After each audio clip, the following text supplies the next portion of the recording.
नमस्कार, आप देख रहे हैं न्यूज वेव। आज हमारे साथ जाने माने व्यक्ति अनुराग ओझा हैं। हम इनसे प्रतिक्रिया लेंगे। जो महाराष्ट्र में पहले वोट जिहाद कहा जा रहा था और अब नोट जिहाद देखने को मिलता है, हम इसी पे अनुराग ओझा जी से जानेंगे कि इसे किस तरह देखते हैं। अनुराग भाई, आपका स्वागत है। बहुत बहुत धन्यवाद। आपने नोट जिहाद की बात की जी। इस देश में पता नहीं कितने जिहाद चल रहे हैं और जिहाद जो कह रहे हैं उनको जिहाद का मतलब भी नहीं पता है। हाँ। पहले चला लब जिहाद, फिर चला थूक जिहाद, जी। फिर चला नोट जिहाद। पता नहीं कौन कौन सा जिहाद है। जिहाद का भावार्थ क्या है? हाँ। मुझे भी जिहाद का मतलब नहीं पसंद है। मैं नहीं पता है, मुझे बताइए कि जिहाद होता क्या है? जिहाद का उर्दू में मतलब होता है कि किसी चीज की कोशिश करना, एकजुट हो जाना, उसे जिहाद कहा जाता है। ऐसा हमें भी पुष्टि नहीं करते, पर ऐसा हमने सुना है। लेकिन वो लोग जिहाद का अर्थ क्या निकालते हैं? हाँ, कि एक पर्टिकुलर समाज को टारगेट किया जाता है जिहाद के नाम पे।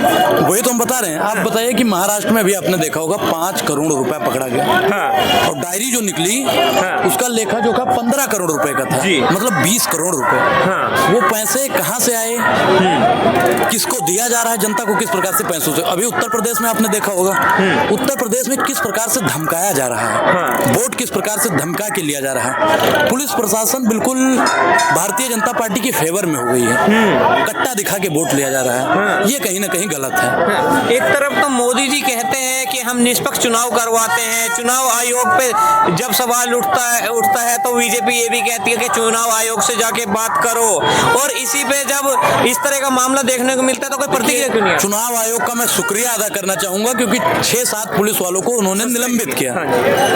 और उनका निलंबन होना भी चाहिए। क्योंकि आप बताइए, महिलाओं को अभद्र टिप्पणी करना, पत्रकारों से बदसलूकी करना, या फिर नकाब चेक करना, बुर्का उतरवाना, हाँ। और पिस्तौल दिखाना, पिस्तौल लहराना, ये सब कहीं ना कहीं लोकतंत्र की हत्या है। हाँ। और लोकतंत्र के हत्यारों को लोकतंत्र में बैठने का कोई अधिकार नहीं है। हाँ। तमाम उन लोगों को निलंबित कर देना चाहिए जो चुनाव आयोग का दुरुपयोग करते हैं, चुनाव आयोग की युहाड़ में आकर ड्यूटी लगवाकर भाजपा को वोट दिलवाने का काम करते हैं। हाँ। लोकतंत्र को निष्पक्ष होना चाहिए। हाँ। पहले कहा जाता था कि यूपी में समाजवादी पार्टी पुलिस वालों के साथ बदसलूकी करती है, कि पुलिस जनता के साथ में करने लगी महाराज। हाँ। अब तो जनता के साथ में करने लगी। मुस्कुराइए, आप उत्तर प्रदेश में हैं जी, लेकिन अब तो उसी का उल्टा हो गया, क्योंकि आप घबराइए। हाँ। अब घबराइए क्योंकि आप उत्तर प्रदेश में हैं। हाँ। योगी जी कहते हैं कि हम सबका साथ सबके विकास की बात करते हैं। बिल्कुल नहीं करते हैं। अगर वो सबके साथ सबके विकास और सबके विश्वास की बात करते तो किसी का भुरका उतरवाने का काम नहीं होता। अगर वो सबका साथ सबका विकास और सबके विश्वास की बात करते तो किसी महिलाओं को उनका पुलिस प्रशासन अभद्र टिप्पणी नहीं करता। अगर सबका साथ सबका विकास सबके विश्वास की बात होती तो पत्रकारों के साथ में धक्का मुक्की न किया जाता। हाँ। एक तरफ मोदी जी कहते हैं हमने 3 तलाक जैसी चीजों को खत्म किया है, और खत्म होना चाहिए। मैं कह रहा हूँ बिल्कुल उन्होंने अच्छा किया, 3 तलाक खत्म किया। हाँ। लेकिन अपनों को बिना तलाक दिए छोड़ देना, ये भी तो गलत है। बिल्कुल, ये भी तो गलत है। 3 तलाक उन्होंने खत्म किया, बहुत अच्छी बात है। सैल्यूट मोदी जी। आपने हमारी तमाम बहन बेटियों का घर उजड़ने से बचाया। हाँ। एक तरफ सम्मान की बात की जाती है महिलाओं के यूपी में, कि अगर कोई इस चौराहे पे छेड़ता है तो अगले चौराहे पे हमारी पुलिस ठोकने का काम करती है, और उसी तरह जो पुलिस प्रशासन है वही ये इस तरह का काम करते हैं। देखिए, आपने कहा कि जो छेड़ता है अगले चौराहे पर उसे ठोकने का काम करता है। आप मुझे बताइए कि जो खीरी लखीमपुर में हुआ, हाथरस में हुआ, उन लोगों को ठोकने वाले लोग कहाँ चले गए थे? बताइए।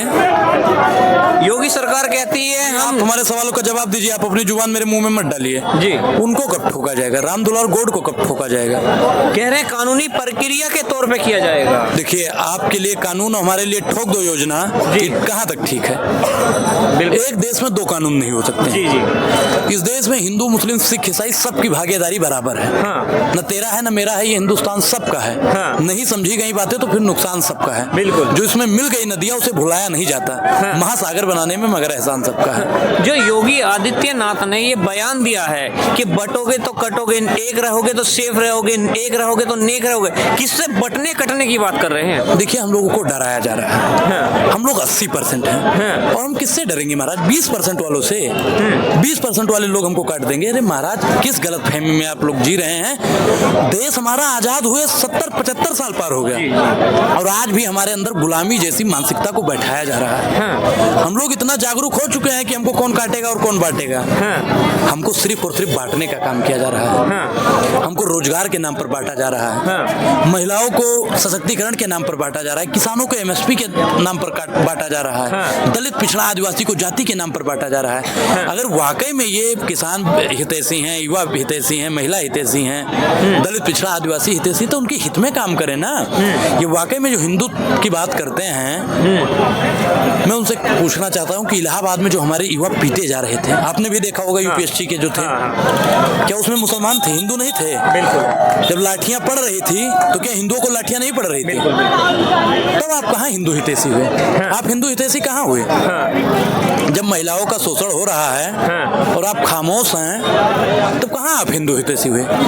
अभी आज एक दलित को घोड़ी पर चढ़ने के नाम पर झगड़ा हुआ, मारा पीटा गया, तो आप बताइए कहाँ हिंदू हितैषी हैं? महिलाओं को आए दिन प्रताड़ित किया जाता है, किसानों को आए दिन प्रताड़ित किया जाता है, कहाँ आप हिंदू हितैषी हैं? अगर आप वाकई में हिंदू हितैषी होते तो हिंदुओं को रोजगार दीजिए ना महाराज।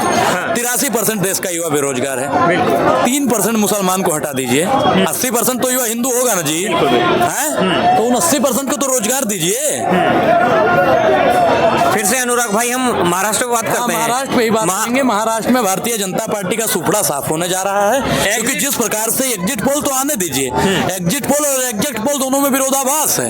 एग्जिट पोल जब आएगा तब हम आपसे मिलेंगे। कहीं ऐसा ना हो अनुराग भाई, जैसा हरियाणा में देखने को मिला था, एग्जिट पोल कुछ दिखा रहा था और फिर रिजल्ट कुछ और हुआ। तो यही हो भी सकता है कि एग्जिट पोल दिखाएगा बीजेपी वालों की तरफ हो जाएगा, कांग्रेस इंडिया गठबंधन की तरफ तो कुछ भी हो सकता है। मैं एग्जिट पोल पर विश्वास नहीं करता हूँ, खासकर इनकी मीडिया पर। अच्छा, लश्कर भी तुम्हारा है, सरदार भी तुम्हारा है, तुम सच को झूठ लिख दो, अखबार भी तुम्हारा है।